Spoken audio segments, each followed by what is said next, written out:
Assalamualaikum warahmatullahi wabarakatuh. Salam sejahtera bagi kita semua. Kepada yang terhormat seluruh Dewan Juri Lomba KKR tingkat Kabupaten Banjarnegara. Perkenalkan, nama saya Fidela Amanda Emiliana dari perwakilan KKR Kecamatan Purworeja Klampok, Banjarnegara. Pada kesempatan kali ini, saya akan mempresentasikan tentang informasi yang sangat penting, yaitu tentang IMS, HIV, dan AIDS. Nah, sebelum saya menjelaskan tentang apa itu IMS, HIV, dan AIDS, ada informasi penting yang perlu kita ketahui bersama nih, teman-teman. Laporan perkembangan kasus HIV/AIDS di Indonesia sampai dengan Maret 2023 yang terlaporkan yaitu sebanyak 13.279 orang.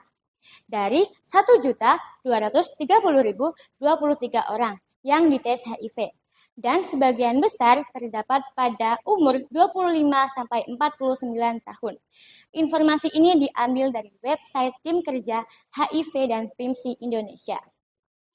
Untuk itu, yuk kita sama-sama belajar tentang IMS, HIV, dan AIDS. Nah, teman-teman tahu nggak sih apa sih itu IMS, HIV, dan AIDS? IMS atau infeksi menular seksual adalah infeksi yang sebagian besar ditularkan melalui hubungan seksual. IMS ini dibagi menjadi dua kelompok. Yang pertama, IMS yang ditularkan melalui hubungan seksual. Dan yang kedua, IMS yang disebabkan tidak melalui hubungan seksual, melainkan karena gaya hidup yang tidak sehat. Selanjutnya, HIV adalah singkatan dari Human Immunodeficiency Virus, adalah virus yang menyerang sel darah putih dalam tubuh yang mengakibatkan turunnya kekebalan tubuh manusia.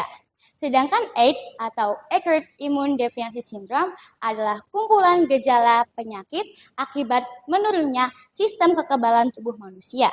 Dan pada masa AIDS ini, gejala-gejala yang muncul misalnya menurunnya berat badan dan akan mudah tertular penyakit menular. Selain itu, ada juga nih istilah-istilah di dalam HIV/AIDS, yaitu diantaranya yang pertama, periode jendela, yaitu suatu periode di mana orang yang sudah terinfeksi virus HIV namun pada saat dites hasilnya masih negatif, padahal ia sudah bisa menularkannya pada orang lain. Periode ini biasanya dimulai sejak orang tersebut terinfeksi hingga 6 bulan ke depan.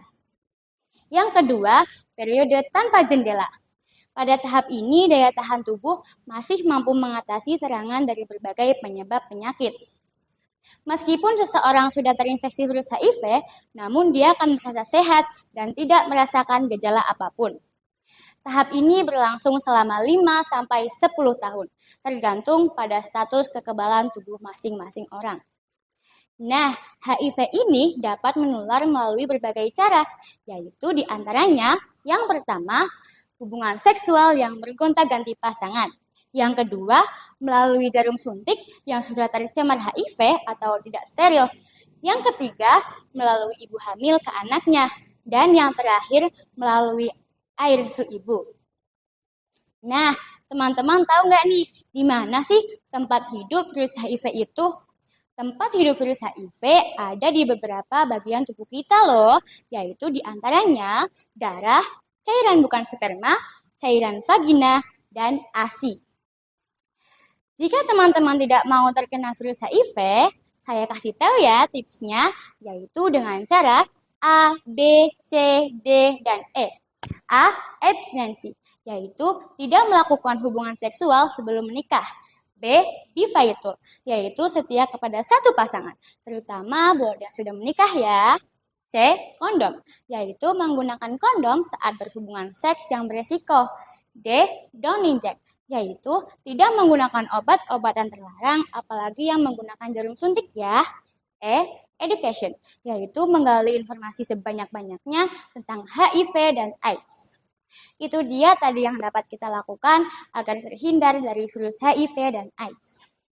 Teman-teman, kita sebagai generasi muda menjadi perhatian yang sangat khusus.